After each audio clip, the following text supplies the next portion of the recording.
Hello, j'espère que vous allez bien. Putain, je viens de taper un sprint là. Si je me suis mis à discuter avec l'orthophoniste, on est jeudi matin, je dis bah le temps il passe. Et finalement après j'aurai pas le temps de vous faire ma petite vidéo du jour. Attends, je reprends mon souffle. Il fait beau aujourd'hui, il y a soleil mais il fait frais. Écoute, moi j'espère que tu vas bien. Moi ça va. Je te fais une petite réflexion du jour parce que j'ai posté un réel sur Instagram. Et le réel, c'est non, il ne faut pas rester, non, on ne reste pas amis avec son ex. Et j'ai eu 5 minutes après la publication du réel, déjà des réactions et j'ai reçu des messages en fait. Et donc je voulais revenir sur ça pour te donner moi mon point de vue. Moi mon point de vue sur ça. Est-ce qu'on peut rester amis ou est-ce qu'il faut, est-ce qu'on doit, est-ce que avec son ex une fois la rupture consommée en fait. Moi si tu ne le sais pas, je suis divorcée depuis 2 ans et demi. Ça fera 3 ans en décembre et je suis dans ma tête séparée déjà dans ma tête depuis plus de 4 ans en fait. Sauf que entre deux, bah, il a fallu que je cohabite avec mon ex pour pouvoir déménager en fait, puisqu'on avait une maison en commun. Donc et à aucun moment, si non, je mens. À un moment, il est venu cette fameuse question du est-ce qu'on peut rester ami avec son ex. Je vais baisser ça. Que tu aies des enfants ou pas en commun, peu importe pourquoi tu as rompu, est-ce qu'on peut réellement rester ami avec son ex? Alors moi, je te le dis dans le réel, je suis admirative de ces gens, comme par exemple, tu as Bruce Willis et Demi Moore, qui ont su travailler sur eux-mêmes, et après leur divorce, parce qu'ils ont été mariés une paire d'années quand même, et ils ont eu 3 filles, ils sont amis. Tu les vois, elle est là, elle le soutient. En plus, là, il a une maladie dégénérative, donc tu la vois toujours sur les photos, elle est là, elle le soutient. Enfin, ils sont devenus vraiment tellement proches. Après, je connais pas leur histoire profonde et réelle. Je sais pas pourquoi ils ont divorcé, mais moi, je suis admirative de ce genre de personnes. Et je suis sûre que ça existe. Je suis sûre que tu peux, il y en a. J'avais discuté avec une dame quand j'avais publié des vlogs sur la rupture qui me disait son ex est devenu son meilleur ami. Et ils s'entendent mieux en tant que meilleur ami qu'en tant qu'ex. Mais ces cas, c'est des cas qui sont rarissimes. Dans la grande majorité, tu restes pas ami avec ton ex. Pourquoi faire? Enfin, je veux dire, votre histoire, elle est passée. Tu es obligé d'entretenir un lien, surtout si tu as un enfant. Mais enfin, moi, je vois pas l'utilité de rester ami avec son ex, en fait. Et moi, au début, c'était très illusoire. Je me suis dit, quand on s'est séparés, ben voilà, on va bien s'entendre. Peut-être même qu'on arrivera à créer un espèce de lien qu'on n'a jamais eu avant. Mais ça a très vite coupé court, en fait. Parce qu'il y avait cette haine, cette rancœur. Donc, moi,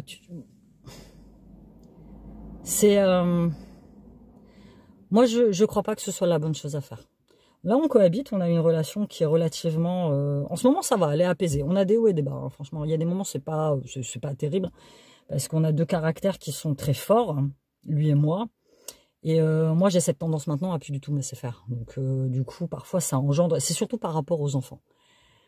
Par rapport aux enfants et par rapport aux finances, en fait, puisqu'on est en garde partagée.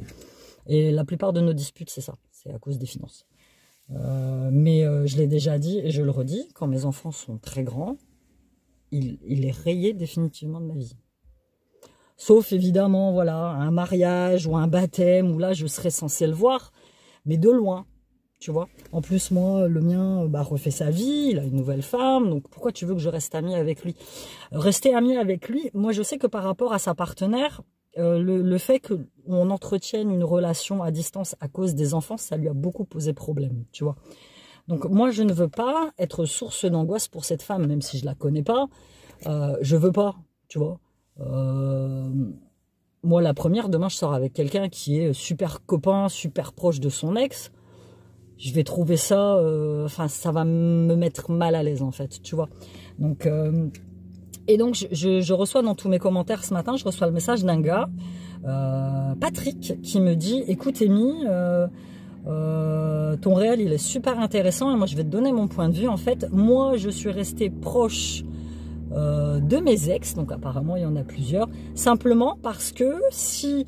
la nouvelle personne avec qui je suis ne me convient pas, j'ai toujours possibilité de retourner vers mes ex. Tu vois un peu le truc? Je pense que c'est une sorte de test, en fait. Nous, on va rester, nous femmes, on va rester amies avec nos ex, peut-être par sentimentalisme, parce qu'on a pris soin d'eux pendant longtemps. Et les mecs, c'est différent. Eux, ils vont rester amis avec leurs ex-femmes, en se disant que voilà, si celle qu'ils ont actuellement leur convient pas, ils ont toujours moyen d'aller gratter l'ancienne et de se remettre avec elle, en fait. Ce qui peut marcher, hein, ce qui a forcément, ce qui a marché avec moi aussi, puisque moi, c'est ce qui s'est passé. Mais en ça, je trouve ça malsain. Je sais pas pour vous, mais je trouve ça... Je vois la fenêtre, je de chaud. Je trouve que c'est pas pour les bonnes raisons, en fait. Enfin, moi, je me vois pas... Il nous est arrivé au début de la séparation d'aller prendre un verre, mais toujours pour discuter de ce qu'on allait mettre en place pour les enfants. Mais de dire comme ça un soir, oh, bah, je vais aller dîner avec mon ex. Moi, je pense que les gens qui font ça, c'est qu'il y a des idées derrière. Effectivement. Après, moi, je pars du principe que quand tu fais un travail sur toi, si ta rupture, elle a été très douloureuse, quand tu fais un travail sur toi, il faut aller de l'avant. Il faut surtout pas... il y en a un, il avait une expression assez marrante, c'était tu ravales pas ton vomi. Moi, c'était ça, en fait. Tu ravales pas ton vomi. Et au début, par exemple, je te donne un exemple, j'ai une copine qui est proche de moi, et elle est restée mariée avec son ex-mari pendant 2 ans, donc ils ont eu un enfant. Et lui, il a reconnu l'enfant, mais il n'a jamais voulu assumer quoi que ce soit financièrement. Il n'a jamais voulu prendre l'enfant chez lui. Enfin, voilà, lui, il se dit qu'il n'est pas capable, il a beaucoup d'angoisse. Mais moi, je lui ai dit à cette pote, je lui ai dit, non, bah, attends, il a un enfant, il faut qu'il assume. Enfin, il se parle malgré tout. Et moi, je lui dis, je comprends pas comment tu fais pour accepter ce type dans ta vie. La charge mentale concernant ta fille, elle est que à toi. Et lui, il se mêle de rien. Lui, il a le beau rôle, en fait. Et en plus, il impose des choses. Mais ça, c'est parce qu'elle lui permet ça. Elle lui permet. Donc, je sais pas. Moi, je comprends pas. Moi, je comprends pas ce mode de fonctionnement. Peut-être parce que je viens d'une famille traditionnaliste.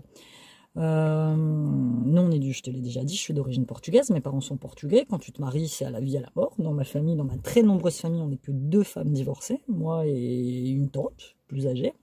Je passe pour un ovni aux yeux de ma famille. Et fatalement,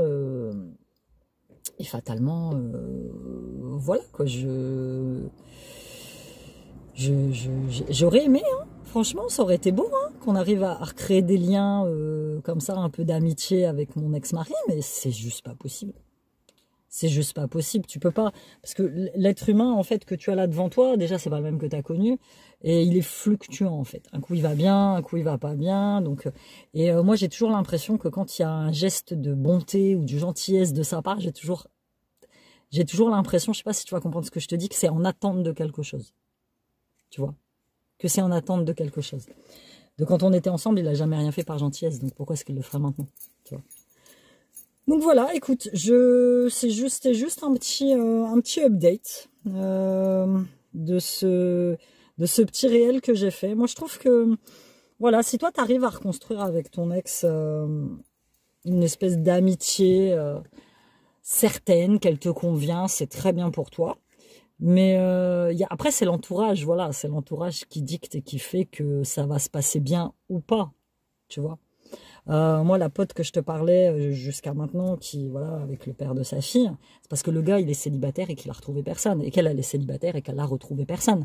Peut-être que le jour où l'un des deux va retrouver un partenaire, ça va moins bien se passer, tu vois. Parce qu'après, l'autre, fatalement, refait sa vie, tu vois. Donc, écoute, je sais pas, dis-moi toi dans les coms ce que tu penses de cette grosse question, rester ami ou pas avec son ex. Moi, je t'ai donné mon point de vue.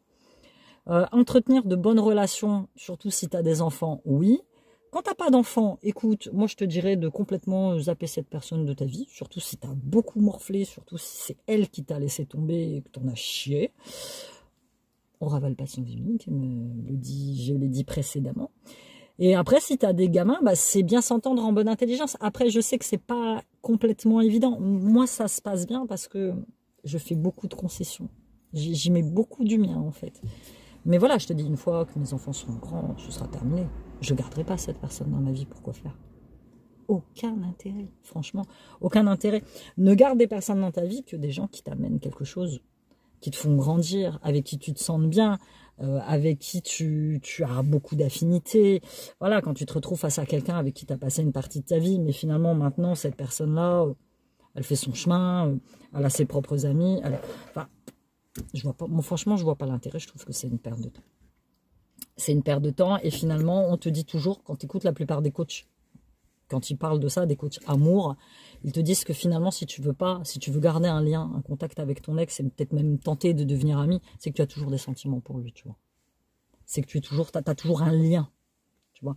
Moi, j'en avais parlé à mon hypno en lui disant que j'avais encore ce lien,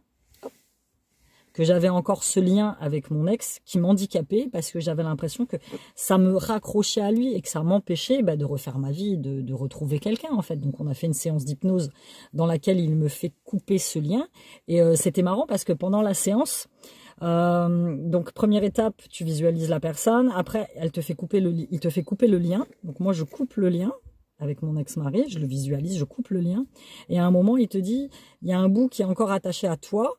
Ce bout va tomber, en fait, et ça signifiera que le lien est définitivement coupé. Et je me rappelle, hein, j'en ai encore des... Au moment où le lien de mon corps tombe, j'ai fait un bond sur la chaise. J'ai fait comme un bond sur ma chaise, comme si le dernier poids que j'avais était tombé. Tu vois, c'était incroyable. Franchement, j'ai vécu une séance impressionnante et après on en a rediscuté. Il m'a dit c'était dingue, j'ai l'impression que vous viviez le truc, quoi. Moi, je suis très réceptive à l'hypnose, donc peut-être même trop, mais sur le coup, voilà. Et ça va beaucoup mieux, tu vois. Je sais que j'ai encore du chemin à faire sur cette relation. J'ai encore du chemin à faire, mais je vais le faire. Je vais le faire. Il n'y a pas de raison. Et donc voilà, c'était tout pour cette vidéo. Dis-moi toi dans les commentaires ce que tu penses de ce lien ou pas que tu dois garder, de cette amitié que tu dois. Dis-le moi. Si t'es pas abonné, abonne-toi. Puis nous, on se retrouve très bientôt pour un vlog psycho. Bye bye.